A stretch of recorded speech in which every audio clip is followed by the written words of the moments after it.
Screen share हो रही। Hello जी sir. जी जी साहब, हो आवाज रही है स्क्रीन शेयर। रही है? हाँ सर जी। हाँ ठीक है, आपकी voice sir. Okay okay, thanks lot. Rashtriya Bauddh Mahasabha welcome you in this constitutional webinar. Rashtriya Bauddh महासभा इस संवैधानिक वेबिनार में आपका स्वागत करती है।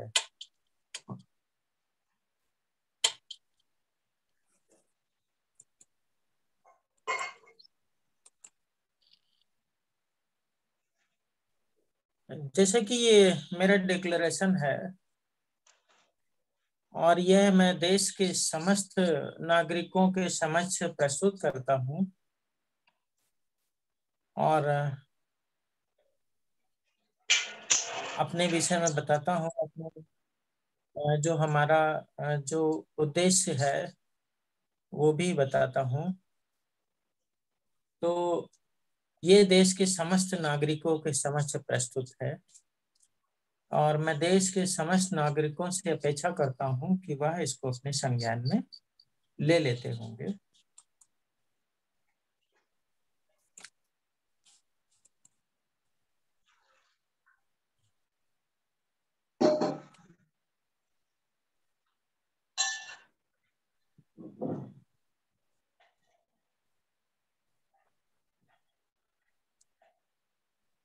राष्ट्रीय बौद्ध महासभा के संस्थापक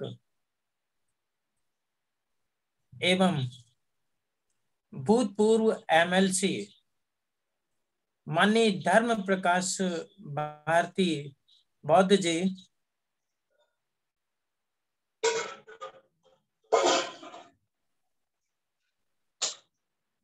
माननीय बादल सिंह बौद्ध जी कार्यवाहक राष्ट्रीय अध्यक्ष,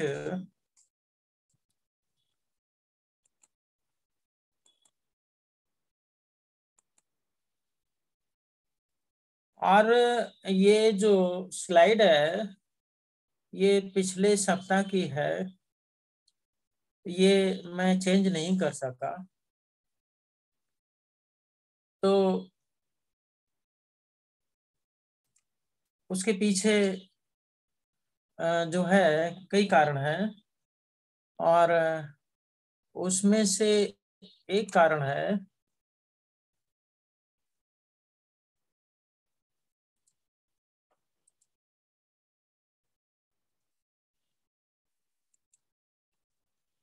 कि जो है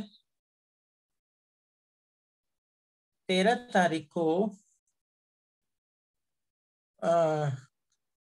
मैंने जो है कोविड शील्ड जो है यानी कोविशील्ड का जो है डोज लिया, फर्स्ट डोज लिया था और देश के जो है अंदर जो सुरक्षा कवच टीका चलाया जा रहा है उसको मैंने भी ग्रहण किया। जैसा कि सभी लोग जानते हैं राष्ट्रीय बौद्ध महासभा में कि मुझे जो है डायबिटीज की शिकायत है और मैं जो है लंबे समय से डायबिटीज का इलाज करा रहा हूँ और डायबिटीज के इलाज को कराते हुए मैं जो है इंसुलिन लेता हूँ। एक मॉर्निंग में लेता हूँ और एक दोपहर में लेता हूँ और एक रात में लेता हूँ। उसके बाद मैं भोजन करता हूँ। तो इन्हीं कारणों से जो है डॉक्टर की एडवाइस जो हमारे थे जो है उसको दृष्टिगत रखते हुए मैं जो समुचित समय आया तो मैंने कोविशील्ड का इंजेक्शन लिया, क्योंकि साइड इफेक्ट से ही बचना था, हाई ब्लड प्रेशर से ही बचना था, शुगर के जो की बीमारी होती है उसमें काफी कॉम्प्लिकेशंस होते हैं। तो उन सारे कॉम्प्लिकेशंस की वजह से जो है मैं इसको टीके को नहीं ले पाया था, और 13 तारीख को मैंने उस टीके को लिया है। तो उसकी उसके बाद जो है उसका मेरे बॉडी पर असर भी हुआ, और जो है 13 तारीख को ही रात को मुझे जो है काफी तेज ठंड के साथ जो है बुखार भी आया, और काफी रात भर जो है वो बुखार चढ़ा रहा, और ठंडक भी लगती रही। 14 तारीख संडे था, तो उसमें भी मुझे काफी बुखार और ठंडक का सामना करना पड़ा। और आज 15 तारीख है, तो 15 तारीख को कॉलेज तो गया था, कॉलेज में गया, मैंने अपना जरूरी काम निस्तारित किया, और इस वजह से कई कारणों में एक कारण जो ये प्रमुख कारण था जिसकी वजह से मैं जो है आज की स्लाइड नहीं तैयार कर सका। तो जो है स्वास्थ्य अभी बहुत अच्छा नहीं है, और लेकिन उसके बावजूद जो हमारा कमिटमेंट है कि मैं जो है हर सोमवार को राष्ट्रीय बौद्ध महासभा के लिए उपलब्ध रहूंगा, उस कमिटमेंट के अनुसार जो मैं उपलब्ध हूँ। और जो है आज के इस वेबिनार पर जो है मैं जो है ज्यादा कुछ ना बोलते हुए ये चाहूंगा कि जो है कुछ ऐसा इसका शेड्यूल बना लिया जाए जिसकी वजह से एक कॉमन सी वार्तालाप हो, एक कॉमन सी बातचीत हो जाए। जैसे कि मैं लगातार जो है संविधान के ऊपर जो है आप लोग से वार्ता करता हूँ, संविधान के विषय में बताता हूँ, लीगल अवेयरनेस का काम करता हूँ। तो उस संबंध में आप लोग की जो है क्या ओपिनियन है, ये भी मैं आज मैं आप लोग को सुनूंगा, क्योंकि मेरा स्वास्थ्य भी सही नहीं है, और जो है प्रिपरेशन भी मैं जो नहीं कर सका हूँ। तो आज मैं सुनाने की वजह जो है आप लोग से सुनूंगा।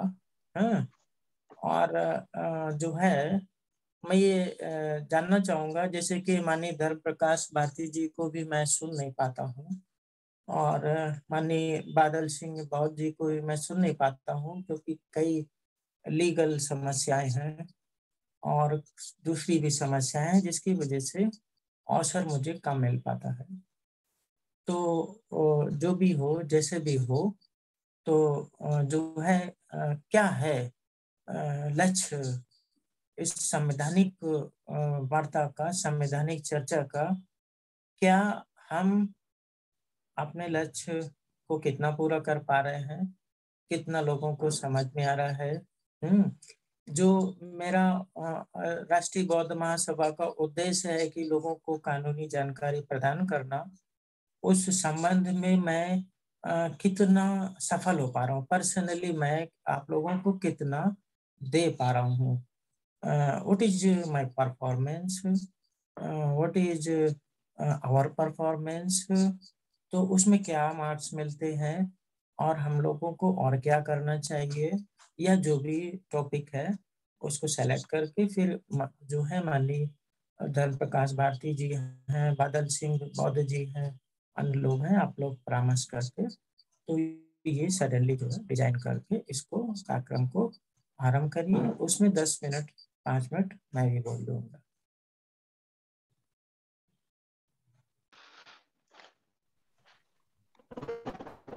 जी सर, बहुत बहुत साधुवाद। जैसा कि आपका संचालक जी, मेरी आवाज आ रही है? जी सर, जी आ रही सर। तो संचालक जी, क्योंकि आज बिरसा मुंडा वीर सेनानायक की जन्म जयंती भी है, तो उसको भी आप मद्देनजर रख सकते हैं। और संविधान पर मद्देनजर संविधान पर आपको अपनी दृष्टि रखना ही है। और ऐसा ही कुछ चर्चाएं हो जाएं, मार्गदर्शन के लिए कुछ और बातें बादल साहब से भी समझी जा सकती हैं। और बहन जी की हमारे देश की सुपरस्टार बहन जी की माता जी का भी निधन हो गया है। इस बात को भी आपको अपने संचालन में ध्यान रखना है। बाकी ओके जी संचालक जी। जी जी, बहुत बहुत साधुवाद सर। जैसा कि हमारे प्रोफेसर साहब जी ने अभी बताया कि उनका स्वास्थ्य ठीक न होने के कारण स्लाइड तैयार नहीं हो पाई, तो उसके लिए कोई बात नहीं है। हम सभी तथागत बुद्ध से प्रार्थना करते हैं कि उनका स्वास्थ्य जल्दी ठीक हो, ताकि उनका संविधान वाचन अगले मंडे से कंटिन्यू रहे। लेकिन आज उन्होंने जो विषय दिया हुआ है संवैधानिक चर्चा का, इस संवैधानिक चर्चा का लक्ष्य क्या है, जो हमारे द्वारा संविधान चर्चा की जाती है, उसका उद्देश्य क्या है, क्या उस उद्देश्य को हम पूरा कर पा रहे हैं या नहीं कर पा रहे हैं, इसको जानने की और सुनने की आप साहब को समय आज भरपूर मिलेगा। और आज की जो जयंती है, आज बिरसा मुंडा वीर जयंती है। और इसी इसी क्षण के दौरान इनकी परसों के दिन उत्तर प्रदेश की प्रमुख बीएसपी प्रमुख माननीय बहन मायावती जी की मां का देहांत भी हो गया था। उसके उपलक्ष्य में भी हम उन्हें श्रद्धांजलि समर्पित करते हुए आज के जो कार्यक्रम है, तो उस कार्यक्रम में जो संविधान वाचन हमारा चल रहा है, धार्मिक ये जो हमारा पवित्र ग्रंथ है संविधान वाचन, उससे रिलेटेड जो भी जानकारी मिल पाई है, तो उसमें हमें आज मैं सबसे पहले आमंत्रित करना चाहूँगा माननीय राष्ट्रीय बौद्ध महासभा के कार्यवाहक अध्यक्ष माननीय बादल सिंह बौद्ध जी को, जिस पर वो अपने विचार रखेंगे, ताकि हमारे जो प्रोफेसर साहब हैं सुनना चाहते हैं, समझना चाहते हैं, उनको भी एक व्यू मिलेगा सुनने का, जानने का, समझने का। तो मोस्ट वेलकम सर, माननीय बादल सिंह बौद्ध जी, आपका स्वागत है सर।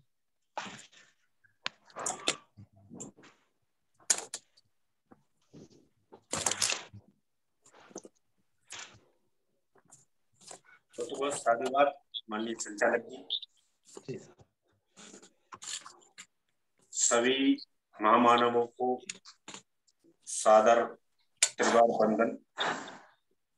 संस्था के संस्थापक माननीय संस्थापक जी प्रकाश भारती साहब को सादर नमो यदि संस्था के आचार्य माननीय इंजीनियर किशोर बौद्ध साहब को सादर प्रणाम। मेरे गुरु हैं और हम सबके भी गुरु हैं। उन्होंने हमको सूक्ष्म, अति सूक्ष्म नॉलेज को भी, जिस प्रकार मान साहब अति सूक्ष्म नॉलेज को हमें बताते हैं, उस प्रकार उन्होंने भी हमें बताया है। उनको भी मैं नमन करता हूँ। मेरे सभी वरिष्ठ आदरणीय जन और संस्था के सभी जवाबदार साथियों और हमें कॉन्स्टिट्यूशनल नॉलेज के माइक्रो जो अति सूक्ष्म जानकारियां हैं, माइक्रोस्कोपिंग, जो हमें खुली आंखों से दिखाई नहीं दे सकती और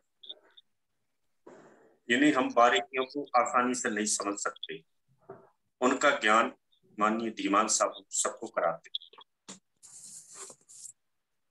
मैं इसको बुद्ध और उनके धर्म से जोड़ता हूं, क्योंकि कॉन्स्टिट्यूशन के जो रूल्स हैं, लॉ है, वह पूर्णता गॉस्पेल, बुद्धा गॉस्पेल और बुद्धा थॉट्स से और सम्राट अशोक के कल्याणकारी राज से लिए गए हैं।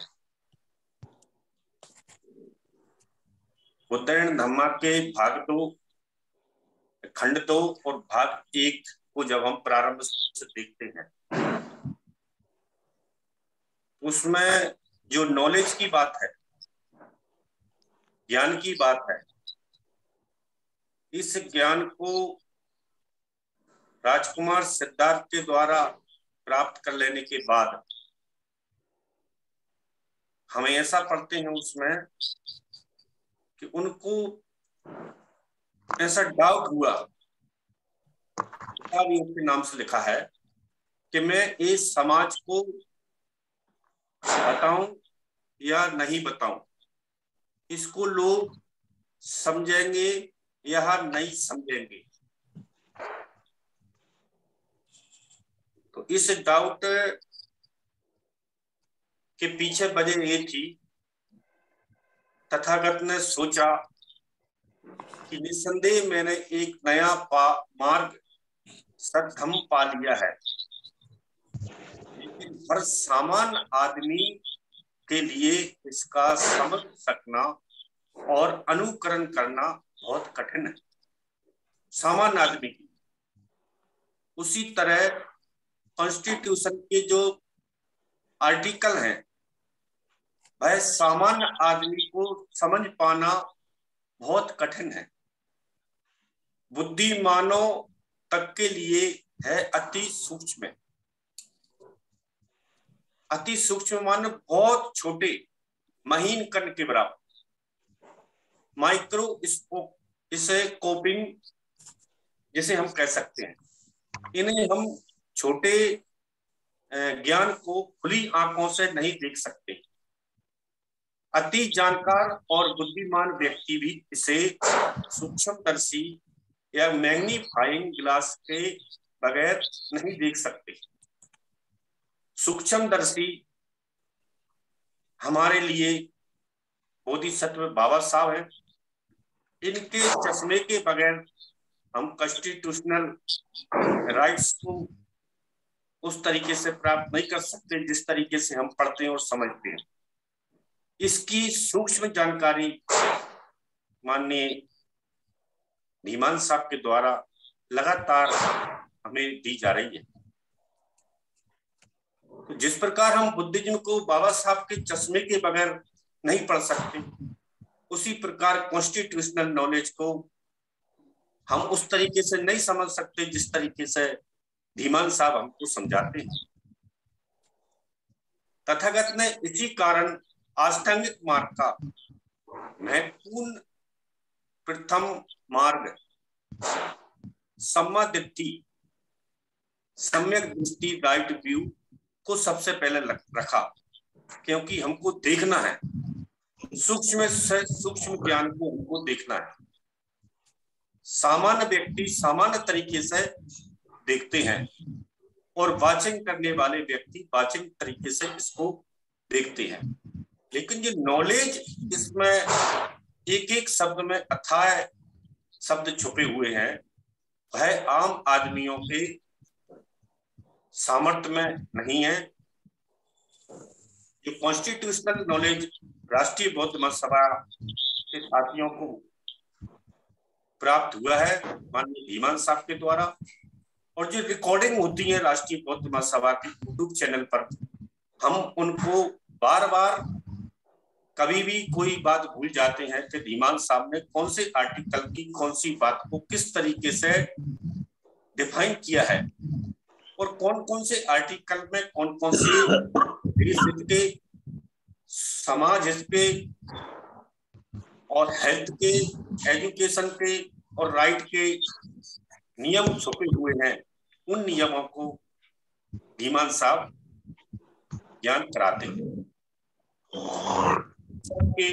एक अनुकंपा माननीय संस्थापक जी के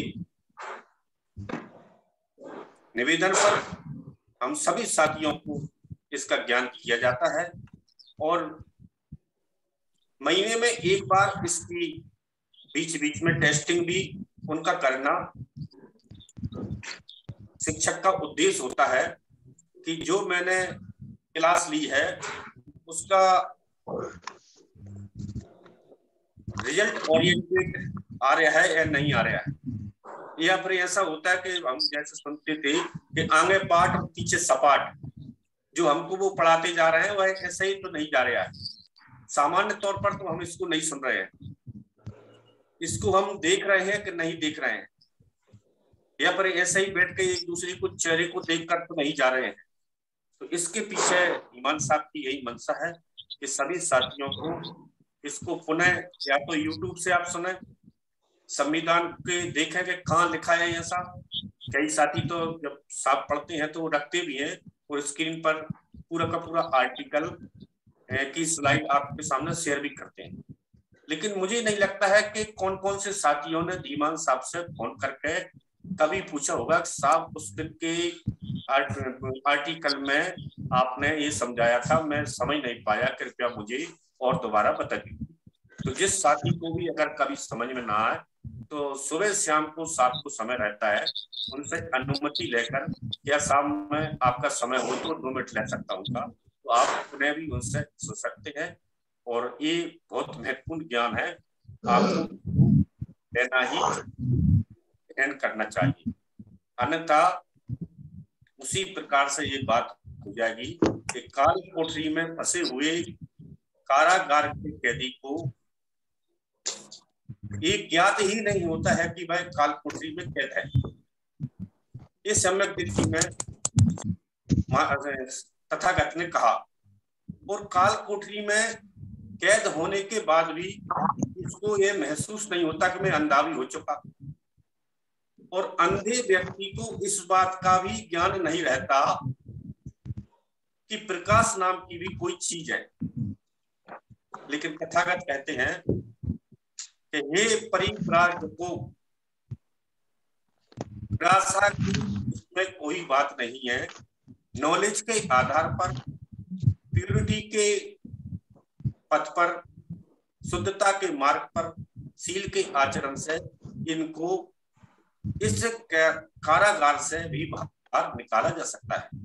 तो अभी तक जो 70 साल की ड्यूरेशन में कॉन्स्टिट्यूशनल नॉलेज सोसाइटी के पास और अति बुद्धिमानों के पास नहीं पहुंच पाया, इसको राष्ट्रीय बौद्ध महासभा के प्रयासों से, माननीय धीमान साहब के विशेष अनुकंपा से सोसाइटी और नॉलेजफुल लोगों तक इसको पहुंचाया जा सकता है। इसमें वो कहावत हमको नहीं करने के हो सकता नहीं, हो सकता है, मानवर कांसी राम साहब ने जैसे कहा हो सकता है। तो निराशा की हमें कोई बात नहीं है, हम इसको बार बार चलाते रहेंगे और धीमान साहब से इस नॉलेज को जब तक नहीं सीख लेंगे, जब तक हम उनसे इसको प्राप्त करते ही रहेंगे। जय भीम, नमो बुद्धाय। बहुत बहुत साधुवाद सर। जैसा कि आपने अपने शब्दों में बताया कि जो माननीय धीमान सर हैं, उनके की द्वारा जो संविधान वाचन होता है, जो जानकारी दी जाती है, उनको यूट्यूब चैनल के माध्यम से पूरा संग्रहित किया गया है, संग्रह किया गया है। कोई भी व्यक्ति कभी भी RVM इंडिया करके जो यूट्यूब चैनल है, कभी भी किसी भी समय वो सुना जा सकता है, समझा जा सकता है। अगर नहीं भी समझ में आ रहा है तो सामने परमिशन लेने के लिए बोलिए कि अगर कोई ऐसी पॉइंट आता है, ऐसा कोई बात आती है नहीं समझ में आ रही वीडियो देखने के बाद भी, तो साफ से समय लेकर के उनसे पर्सनली बात कर सकते हैं और उनसे समझने का प्रयास किया जा सकता है। और बूंद बूंद से घड़ा भरता, अगर हम कंटिन्यूटी अगर किसी चीज में बना के रखते हैं, कोई भी काम हो, कोई भी कार्य करें, जैसे कि साहब हमेशा बताते हैं, अगर हम कंटिन्यूटी करते हैं तो उस चीज का असर पड़ता है। अगर हम कभी कभार वाली बात करते हैं तो उस चीज का हम पे कभी कोई असर नहीं पड़ने वाला। तो जो भी हमारे साथी हैं जो संविधान वाचन में जुड़ते हैं या राष्ट्रीय बौद्ध महासभा के वेबिनार में जुड़ते हैं, तो संभवतः सभी साथी इस बात से अवगत होंगे कि संविधान हमारा ग्रंथ हमारा किस लेवल तक है। जो अगर संविधान है, संविधान से हम लोग हैं, अगर जब जब तक संविधान है और संविधान की हम लोग रक्षा कर पा रहे हैं, तब तक हमारी हम जिनकी जो भारत देश में जो हमारी मानव जाति है, जो शूद्र और अतिशूद्र जिसे बोलते हैं, दलित लोग बोलते हैं, उनका जीवन तभी तक है। और जिस समय अगर संविधान को कोई बात होती है या कोई समस्या होती है, तो हो सकता है कि हम लोगों का अस्तित्व भी उसी तरह से नष्ट हो जाएगा। जिस तरह से बरसात में तो कुकुर मुत्ता उग जाते हैं, इसके बाद फिर आगे चल के उनका कोई अता पता नहीं रहता है। तो इसी बात को मैं ज्यादा समय नहीं लूंगा और आगे एक बात और बोलूंगा थोड़ी सी, कि कोई भी बात या समझानी है, कोई बात समझनी या समझानी है तो हम अनपढ़ व्यक्ति को भी समझाया जा सकता है और शिक्षित व्यक्ति को। लेकिन अगर व्यक्ति अभिमानी है, जो ये सोचता है कि मुझे सब कुछ आता है, मैं सिर्फ एक चेहरा दिखाने के लिए वेबिनार पे जुड़ जाऊं या लोगों को देखने के लिए जुड़ जाऊं, समझने से कोई मतलब नहीं, तो उस व्यक्ति को कभी कोई चीज समझ में नहीं आने वाली। अगर शिक्षित अशिक्षित को समझाया जा सकता है, लेकिन अभिमानी व्यक्ति को कभी न समझाया जा सका है और न ही उसको कोई समझ में बात आनी है। तो आगे आगे कार्यक्रम को बढ़ाते हुए हमें राष्ट्रीय बौद्ध महासभा के राष्ट्रीय अध्यक्ष महोदय जी माननीय धर्म प्रकाश भारती जी से आग्रह करूंगा कि वो अपना माइक अनम्यूट करके अपनी बात रखें। माननीय संस्थापक महोदय जी, आपका वेलकम है सर। सभी संत गुरुओं को नमन करते हुए आज के कार्यक्रम की अध्यक्षता कर रहे हमारे सम्मानित RS रवि साहब, संविधान वाचक प्रोफेसर RC धीमान साहब, सभी को मेरा नमो बुद्धाय जय भीम। RC धीमान साहब ने जो बात अपनी अभी रखी, तो उन्होंने ये कोशिश की है कि मेरे द्वारा जो संविधान बताया जा रहा है वो सामने वाले लोगों की समझ में आ रहा है कि नहीं आ रहा है। और हो सकता है, जैसा मैं महसूस कर रहा हूं, उन्होंने ऐसा भी सोचा है कि इसमें और क्या किया जा सकता है या जोड़ा जा सकता है जिससे समाज को ज्यादा फायदा हो। तो उनके इस संबंध में मैं कहना चाहता हूं कि संविधान की जानकारी हमारे माननीय प्रोफेसर RC धीमान साहब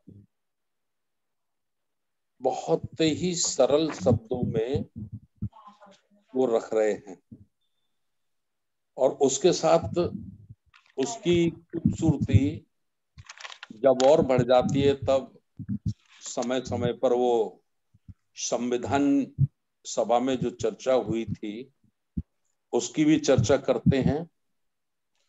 और समय समय पर हाई कोर्ट, सुप्रीम कोर्ट में जब उनको चैलेंज किया गया है तो सुप्रीम कोर्ट और हाई कोर्ट के जो निर्णय आए हैं उसको भी बताते हैं, तो उसकी ताकत और ज्यादा बढ़ जाती है। निश्चित रूप से जब RC धीमान साहब संविधान की धारा 74 के बारे में बता रहे थे तो एक बात मुझे घटना याद आई थी और उस दिन भी मैंने उसे कोट किया था कि 1980 में जब चौधरी चरण सिंह प्रधानमंत्री थे और उनको पार्लियामेंट में बहुमत साबित करना था और उनके पास बहुमत नहीं था, तो बजाय पार्लियामेंट जाने के वो राष्ट्रपति भवन चले गए। राष्ट्रपति भवन में उन्होंने जाके अपने पद से इस्तीफा दे दिया और जैसे ही ये खबर बाबू जगजीवन राम जी को लगी तो वो भी सीधे राष्ट्रपति भवन पहुंच गए और उन्होंने 210 सांसदों की सूची राष्ट्रपति महोदय को दी और उन्होंने कहा कि हमें और भी लोगों का समर्थन है, आप हमको मौका दीजिए, हम सदन में बहुमत साबित करेंगे। तो इस गुत्थी को RC धीमान साहब ने बड़ी बहुत ही सरलता से बताया कि संविधान की धारा 74 और अगर मुझे ठीक याद है तो उपधारा 2 के अंतर्गत राष्ट्रपति को वही काम करना होता है जो सरकार निर्णय लेती है, जो कैबिनेट में पास करती है। और राष्ट्रपति अगर अपने अधिकार का इस्तेमाल करना चाहते हैं तो एक बार उसे वापिस कर सकते हैं, और उसी रूप में यदि सरकार उसको पुनः पास कर देती है तो फिर राष्ट्रपति के सामने दो ही विकल्प बचते हैं। पहला विकल्प बचता है कि वो जो सरकार ने पुनः उसी विधेयक को पास किया है उसको वो मंजूरी दे दें, उस पर साइन कर दें, और यदि वो इसका महसूस नहीं करते हैं तो राष्ट्रपति पद से इस्तीफा दे दें। इसके सिवाय उनके पास कोई तीसरा रास्ता नहीं बचता है। तो बाबू जगजीवन राम ने यही तर्क दिया कि चूंकि चौधरी चरण सिंह जी ने इस्तीफा दिया है तो आप हमको सरकार बनाने का मौका दीजिए। ठीक यही घटना रिपीट हुई उत्तर प्रदेश में 2003 में। 2003 में क्या हुआ, जैसे सेंटर की सरकार को राष्ट्रपति हैंडल करते हैं और राज्यों की सरकार को राष्ट्रपति के प्रतिनिधि के रूप में राज्यपाल हैंडल करते हैं। ये संवैधानिक व्यवस्था है। तो बहन जी ने क्या किया, 2003 में कैबिनेट की मीटिंग बुलाई। कैबिनेट में उन्होंने एक प्रस्ताव पास किया कि हम विधानसभा को भंग करने की सिफारिश करते हैं और मध्यावधि चुनाव दोबारा से उत्तर प्रदेश में कराए जाएं। और ये कैबिनेट से पास करके वो सीधी राज्यपाल राजभवन पहुंची और उन्होंने राज्यपाल महोदय को ये निवेदन किया कि हमने कैबिनेट में ये प्रस्ताव पास किया है और आप इसमें अपनी मतलब आप उत्तर प्रदेश विधानसभा को भंग करें और दोबारा से चुनाव कराएं। लेकिन चूंकि यहाँ संविधान का दुरुपयोग होता है।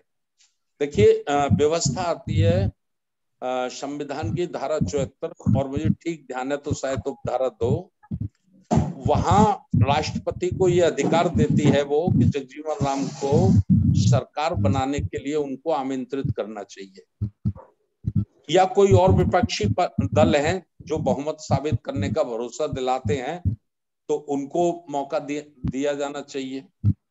तो वो मौका वहां नहीं दिया। राष्ट्रपति नीलम संजीव रेड्डी ने लोकसभा भंग कर दी। कानून एक ही है दोनों, वही राज्य में लागू होता है, वही केंद्र में लागू होता है। तो उसी कानून को उत्तर प्रदेश में कैबिनेट ने प्रस्ताव पास किया तो उनको विधानसभा भंग कर देनी चाहिए थी, लेकिन विधानसभा भंग नहीं की और बसपा को तोड़ा गया। बसपा के 40 विधायक तोड़े गए और श्री मुलायम सिंह यादव जी की सरकार बनवाई गई। तो इस तरह से आरसी धीमान साहब जब ये संवैधानिक धाराओं का चर्चा कर रहे हैं और उनको समझा रहे हैं, मैं समझता हूं, मेरा अल्प ज्ञान हो सकता है इस मामले में, शायद किसी ने भी भारत में ये कोशिश नहीं की है। भारत में लॉ में पढ़ाया गया हो एक अलग बात है, हम कभी लॉ में गए नहीं, लेकिन कभी भी किसी भी संगठन के द्वारा ऐसा प्रयास नहीं किया गया कि संविधान को ठीक सही रूप में हम देश की जनता के समक्ष रखें। तो आरसी धीमान साहब के सहयोग से, उनकी मेहनत से राष्ट्रीय बौद्ध महासभा को ये अवसर मिला है कि हम लोग ये संविधान की सही परिभाषा और भाषा हम देश के लोगों के समक्ष रख पा रहे हैं। हाँ, दुख ही है कि जितने लोग जुड़ने चाहिए उतने लोग नहीं जुड़ रहे हैं। मैं बार बार अपने साथियों से कहता हूं कि भाई ये जो ज्ञान है ये बहुत आसानी से आपको मिलने वाला नहीं है। जितने ज्यादा से ज्यादा लोगों तक आप पहुंचा सकें इसे पहुंचाएं। तो जहां तक उनका ये महसूस करना है कि भाई मेरी मेहनत से या मेरे संविधान बताने से कुछ लाभ हो रहा है कि नहीं हो रहा है, तो मैं निसंकोच रूप से कह सकता हूं कि ये लाभ बहुत ज्यादा हो रहा है। इसका एहसास आज की पीढ़ी को हो या ना हो, इसका एहसास 5 वर्ष 10 वर्ष हो या ना हो, लेकिन आने वाले समय में ये इतिहास के पन्नों में लिखा जाएगा कि भाई कोई संगठन था राष्ट्रीय बौद्ध महासभा, उसके प्रोफेसर थे आरसी धीमान साहब, जिनके माध्यम से संविधान को भारत के नागरिकों के समक्ष रखा गया, पढ़ा गया और उनके फायदे नुकसान समझाए गए। तो मैं इस बात का समर्थन करता हूं, बेहद जरूरी है संविधान की चर्चा करना और इसको ज्यादा से ज्यादा लोगों तक पहुंचाना। ये मेरी राय है। धन्यवाद। नमो बुद्धाय। जय भीम। धन्यवाद सर। जैसा कि बताया धारा 74 और धारा 2 के बारे में, पार्लियामेंट वाली बात भी बताई, उस भी आपने बात की थी। तो संविधान से तौर पर लाभ हो रहा है, सभी को लाभ हो रहा है और आने वाली पीढ़ी इस बात को जरूर समझेगी, नवयुवक के साथ ही जरूर समझेंगे। आज नवयुवकों की संख्या कम जुड़ पा रही, वो अपने यूट्यूब, फेसबुक और इंस्टाग्राम में बिजी हैं, लेकिन आने वाले समय में इसी चीज को आभास करेंगे और समझेंगे। और निश्चित तौर पर आज का जो हमारा किया जा रहा है, आपके द्वारा जो प्रयास किया जा रहा है, आने वाले समय में ये प्रयास जरूर रिजल्ट लाएगा और आपकी जो मेहनत है, आपकी जो सोची समझी जो विचारधारा है, उस पर जो आज हो रहा है, उसका रिजल्ट 5 से 10 साल बाद जरूर सबके सामने आएगा, सभी पब्लिक के सामने आएगा और सभी इस बात को स्वीकार करेंगे कि संविधान वाचन, किताब लेना और खरीद कर देना एक अलग बात है, लेकिन जो संविधान का वाचन जो मौखिक तौर पर जो सामने स्क्रीन पर एक वीडियो की तरीके जो दिखाया जाता है, उसका इफेक्ट अलग पड़ जाता है। क्योंकि अगर हम कोई चीज पढ़ने पर उतना इफेक्ट नहीं पड़ता जितना ज्यादा सुनने पर पड़ता है। सुनने के साथ साथ फिर देखने पर भी इफेक्ट पड़ जाता है। हर कोई चीज को सुनाया भी जाए और दिखाया भी जाए तो इफेक्ट ज्यादा पड़ता है। तो इसी चीज का निश्चित तौर पर संविधान वाचन का बहुत इफेक्ट पड़ रहा है, तो बहुत प्रभाव पड़ रहा है। तो इसी कार्यक्रम का समय भी होने वाला है। तो आज के कार्यक्रम की जो अध्यक्षता कर रहे हैं हमारे माननीय हमारे जो एक मिनट में RS रवि साहब, उनसे निवेदन करूंगा कि आज के कार्यक्रम की आभार व्यक्त करें और कार्यक्रम को समापन की अनुमति प्रदान करें। कार्यक्रम का समापन होगा। तो RS रवि बहुत आवाज आ रही है। हेलो जी सर। जी हेलो संचालक जी सर, आपकी आवाज आ रही है सर? मेरी आवाज आ रही है?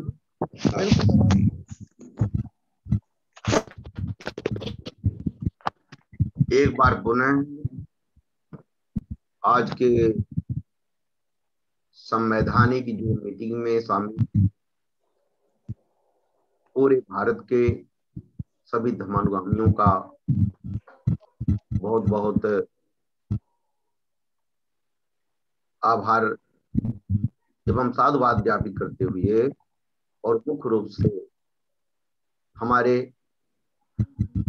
राष्ट्रीय बौद्ध महासभा के राष्ट्रीय अध्यक्ष एवं संस्थापक महोदय परम आदरणीय धर्मप्रकाश साहब भी शामिल आज की जो मीटिंग में। और तो इस वजह से आज योजना और अधिक बढ़ जाती है और हमारे सामने क्या है और कम समय में बहुत अच्छी बात बताया है। समय होता जा रहा है, फिर भी मैं कहना चाहूंगा कि वास्तव में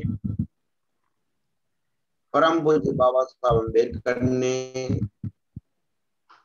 पूरे देश को चलाने के लिए, आधा तो भारत देश को चलाने के लिए, शासन प्रशासन को चलाने के लिए भारत का संविधान नाम की एक बहुत अच्छी लिख दी है, जिसे हम पवित्र संवैधानिक धर्म ग्रंथ, संवैधानिक पुस्तक या ग्रंथ कह सकते हैं,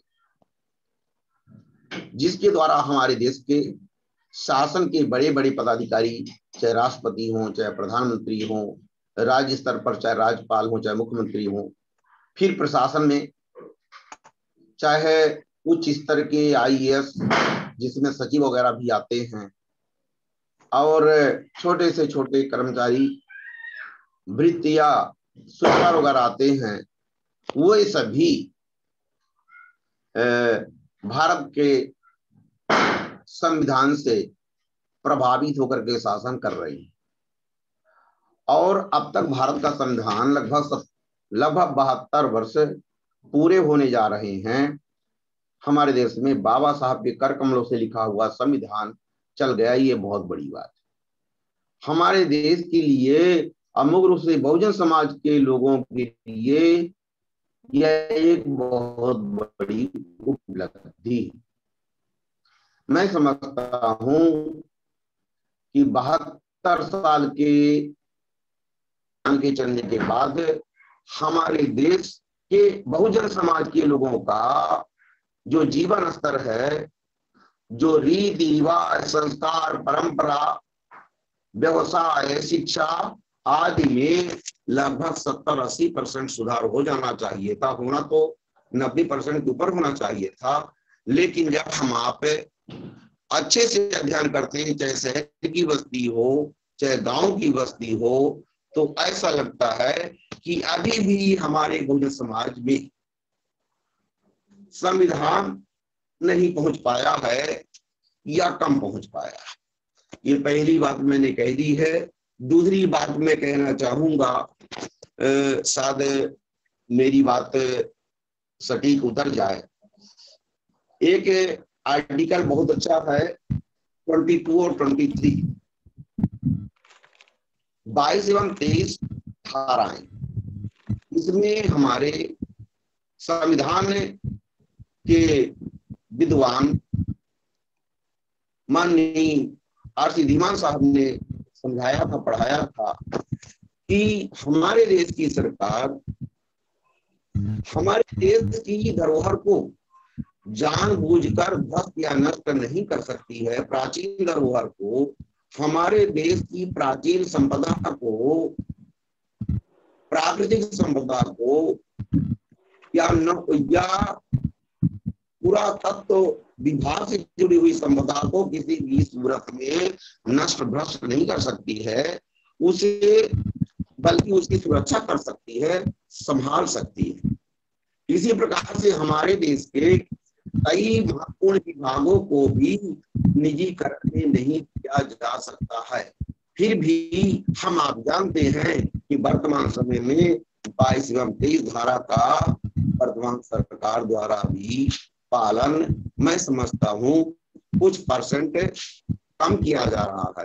तो बाबा साहब की बात यहाँ याद आ रही है कि बाबा साहब ने कहा था, जब संविधान सौंपा था 26 नवंबर 1949 को, उस समय के राष्ट्रपति डॉक्टर राजेंद्र प्रसाद एवं उस समय के प्रधानमंत्री जवाहरलाल नेहरू के सामने, तो बाबा साहब ने कहा था, यह भले ही संविधान किसी देश का कितना ही अच्छा क्यों न हो, अगर उस देश के संविधान को चलाने वाले लोग, कार्य व्यवहार में परिणित करने वाले लोग अच्छे नहीं होंगे, तो यह संविधान भी गलत साबित होगा, अर्थात बुरा साबित।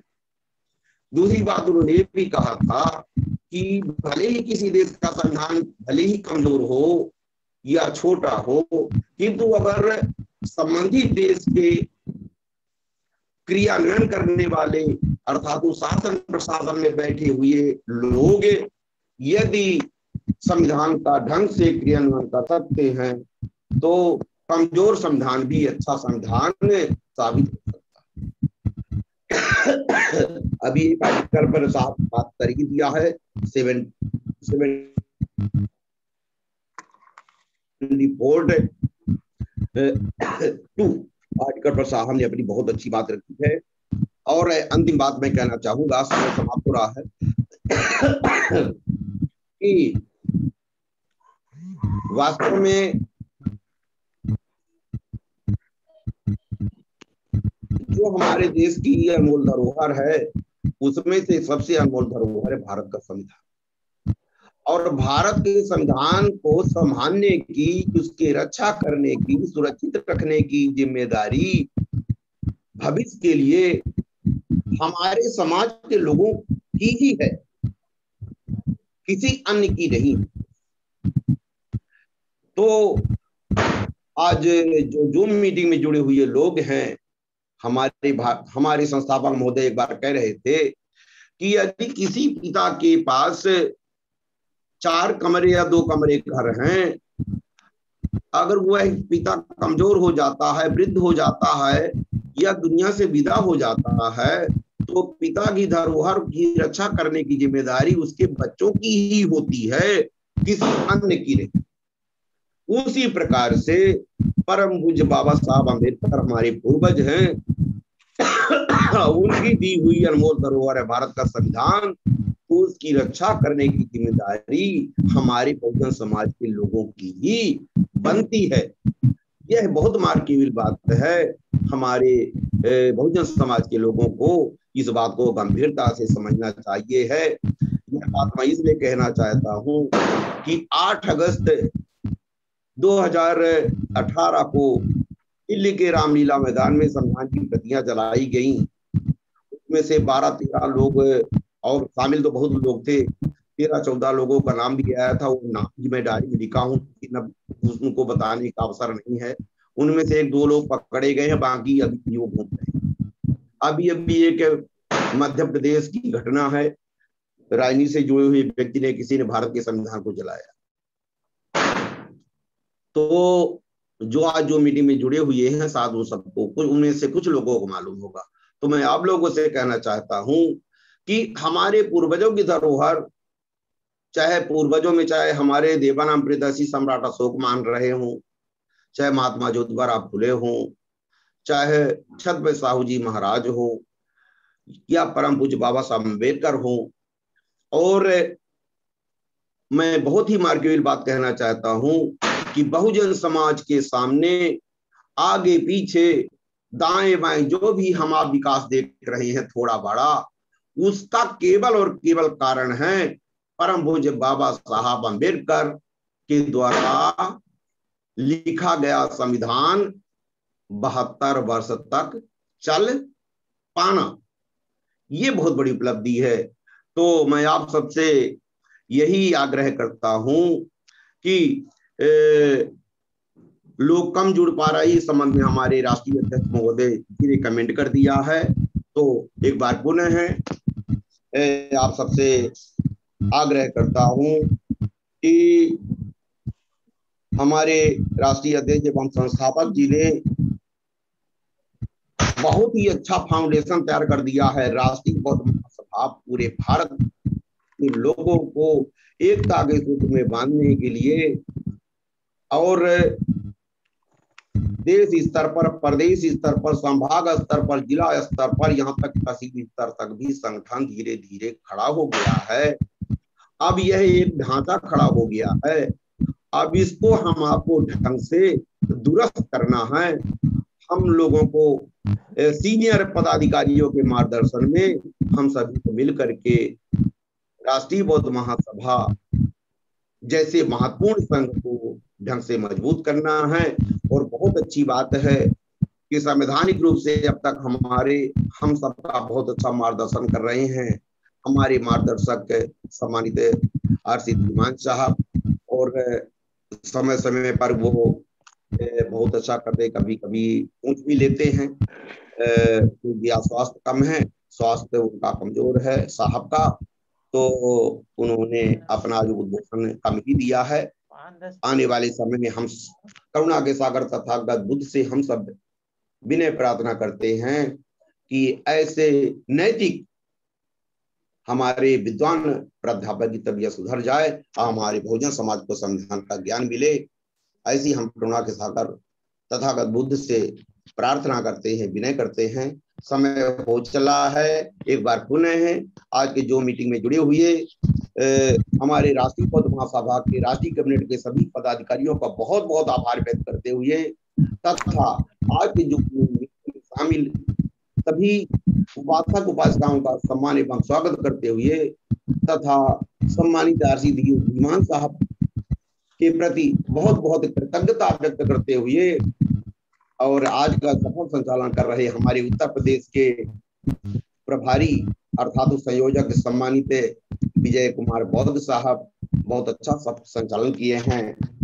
आप सभी को बहुत बहुत साधुवाद एवं आभार व्यक्त करते हुए अपनी बात को समाप्त करता हूँ और संचालक जी से कहता हूँ कि आज समय हो गया है, अब कार्यक्रम समापन की ओर ले चलने का कष्ट करें। सम्मानीय संचालक। बहुत बहुत साधुवाद सर। माननीय अध्यक्ष महोदय जी, आपके कार्यक्रम का समय भी हो चुका है, तो से होता जी सर। जी जी सर। माननीय प्रोफेसर साहब का 2 मिनट का फीडबैक जान लीजिए। जी बिल्कुल सर। तो जैसे कि हमें कार्यवाहक अध्यक्ष महोदय का फीडबैक ले जी, माननीय बादल सर बहुत जी से हमें आदेश मिला हुआ है कि आज के जो कार्यक्रम के जो संविधान वाचक है हमारे आरसी धीमान जी, तो उनसे निवेदन है कि अभी जो आप जो सुनी बातें सुनी माननीय साहब के द्वारा और महोदय जी के द्वारा, तो आप अपना फीडबैक दें, क्योंकि हमारे आदेश आया हुआ है, फीडबैक जानना चाहते हैं। जी सर। माननीय RC Dhiman sir, most welcome sir again.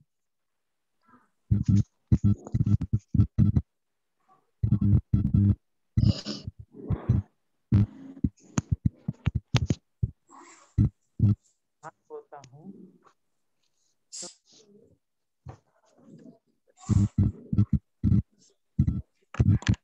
आपकी आवाज नहीं आ रही सर। ईमान साहब आपकी वॉइस कनेक्ट कर लीजिए। तो हाँ, अब आ रही है आवाज? जी आवाज आ रही है? जी सर। अच्छा, अभी जीवन में जो है बीमार होना भी जरूरी है और ऐसे होना भी बहुत जरूरी है, क्योंकि जो है जब मैं बीमार होता इससे पहले एक दो बार बीमार हो चुका हूँ और कार्यक्रम में फिर जो है हमने समीक्षा करी, तो कार्यक्रम की समीक्षा करने का अवसर जब मैं अस्वस्थ हो जाता हूँ तो उसका भी कहीं ना कहीं हम लोग जो है लाभ ले ही लेते हैं।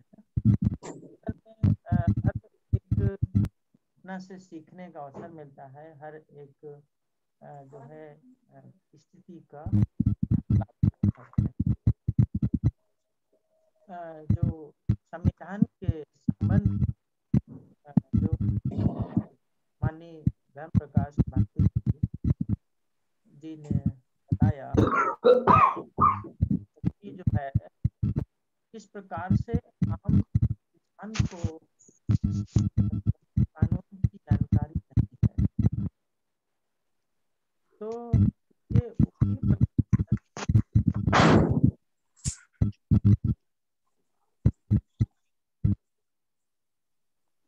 तो उस समय सूत्रों को पढ़ने का अधिकार। सर आवाज क्लियर नहीं आ रही, आप क्लियर नहीं आ रही है? हाँ, यहाँ से क्लियर आ रही है।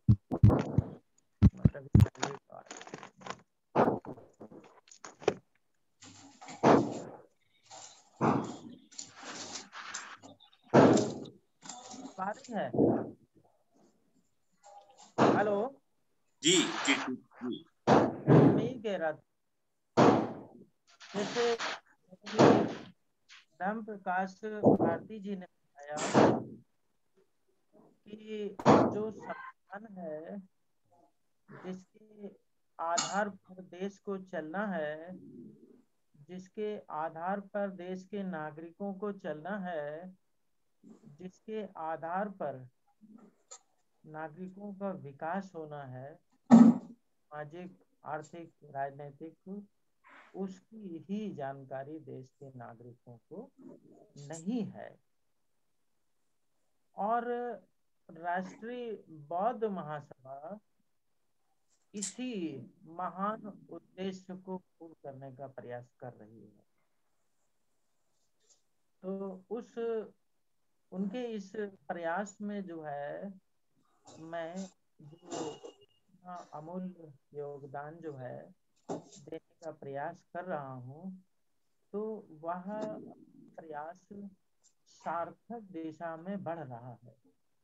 एक बात यह स्पष्ट होती आ रही है और अब लगातार जो है हम लोग का संगठन पूरे देश में फैल रहा है। राष्ट्रीय बौद्ध महासभा का बौद्धिस्ट मैं भी हूँ, मैं असिस्टेंट प्रोफेसर हूँ, उसके बावजूद मैं बौद्धिस्ट हूँ और प्योर बौद्धिस्ट हूँ। जातिवादी संगठनों में मैं कभी शामिल नहीं होता, क्योंकि अगर बौद्धिस्ट हैं और जातिवादी तो फिर वो ठीक नहीं।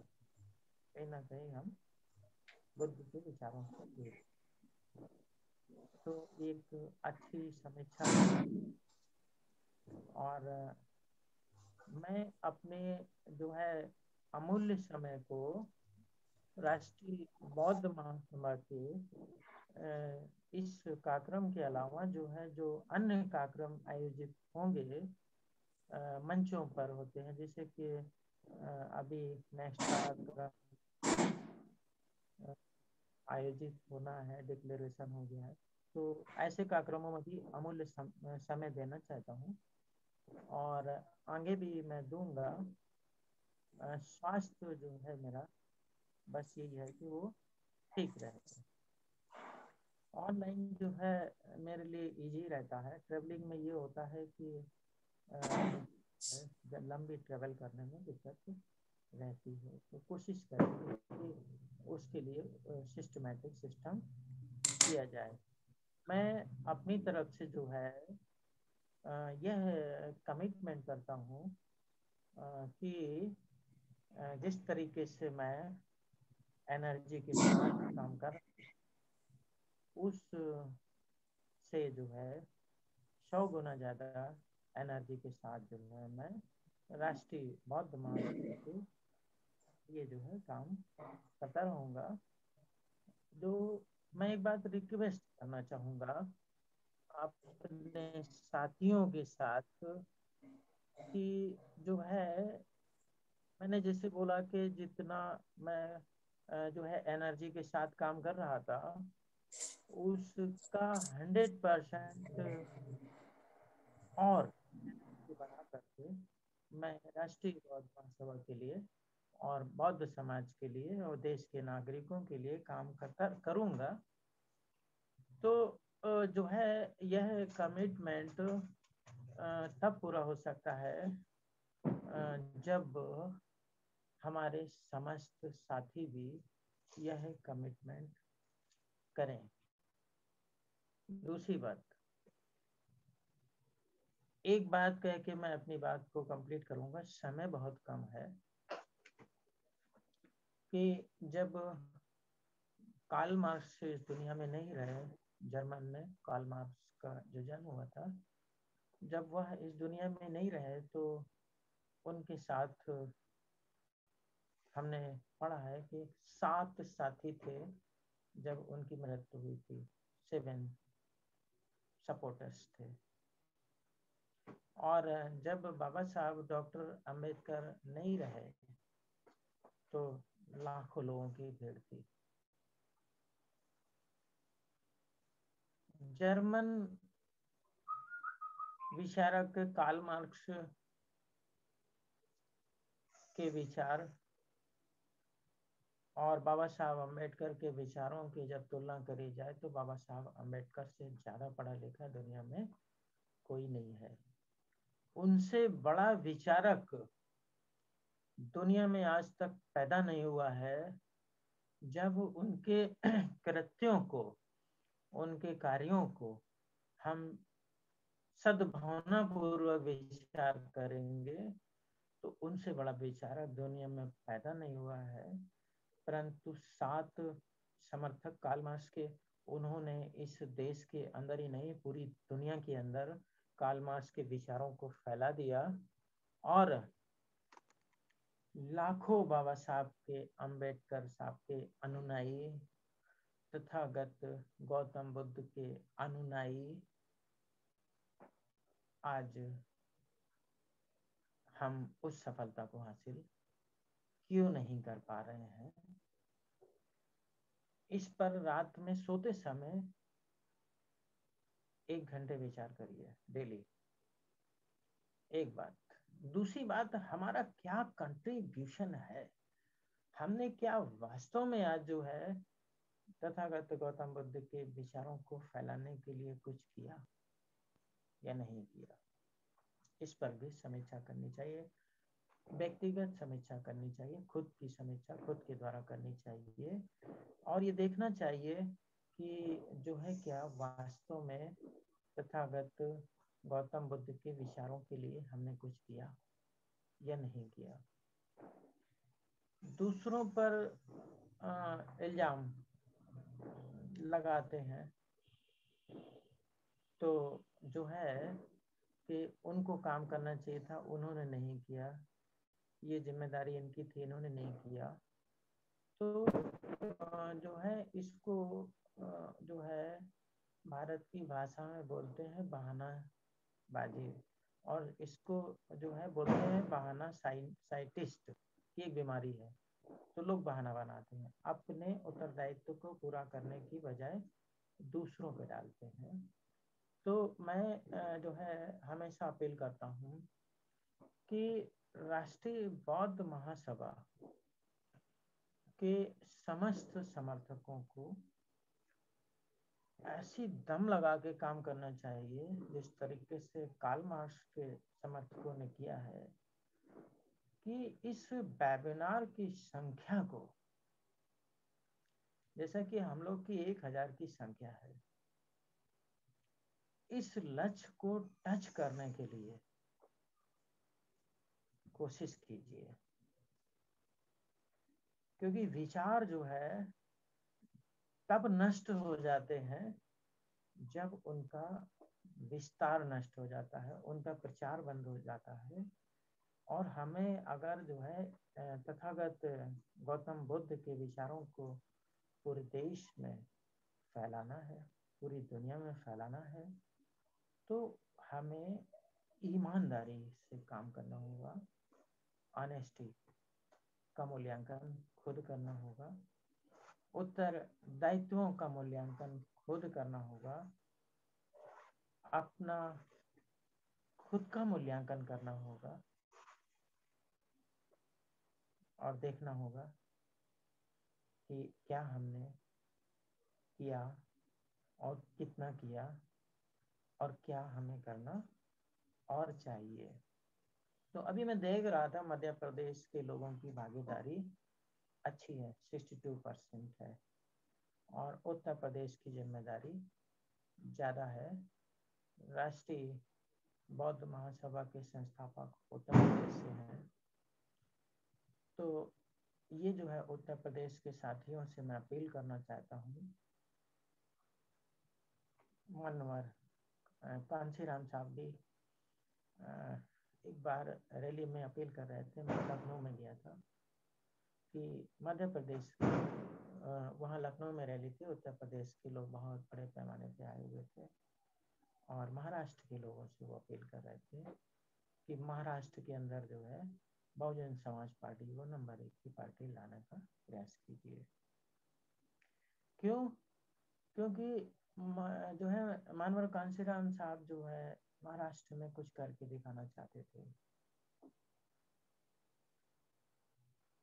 और वो एक चैलेंज था मानवर जी के लिए, जैसा मैं महसूस करता हूँ, वो एक चैलेंज था, उनका प्रयास चलता रहा, आज भी उनका वो चैलेंज खाली है, ब्लैंक है, उसको भरने की आवश्यकता है। उसी तरीके से उत्तर प्रदेश के जो साथी हैं राष्ट्रीय बौद्ध महासभा के, उन्हें मध्य प्रदेश से कंपटीशन करना चाहिए। कंपटीशन बहुत जरूरी है, निगेटिव कंपटीशन नहीं, हेल्दी कंपटीशन हो, हेल्दी यानी कि स्वस्थ प्रतिस्पर्धा। और उत्तर प्रदेश के साथियों को मध्य प्रदेश के लोगों के साथ कंपटीशन करके आगे आना चाहिए, और मध्य प्रदेश के लोगों को उत्तर प्रदेश का रिकॉर्ड तोड़ना चाहिए। इस तरीके से अगर मध्य प्रदेश और उत्तर प्रदेश के बीच में कंपटीशन हो जाए तो ये 1000 का लक्ष्य हम लोग पूरा कर सकते हैं। तो एक कोशिश आप लोग करिए, मैं जो है अपनी फुल एनर्जी के साथ काम करूँगा, जहाँ मेरी आवश्यकता होगी मैं उपलब्ध रहूँगा, जय भीम, नमो बुद्धाय। साधु साधु साधु।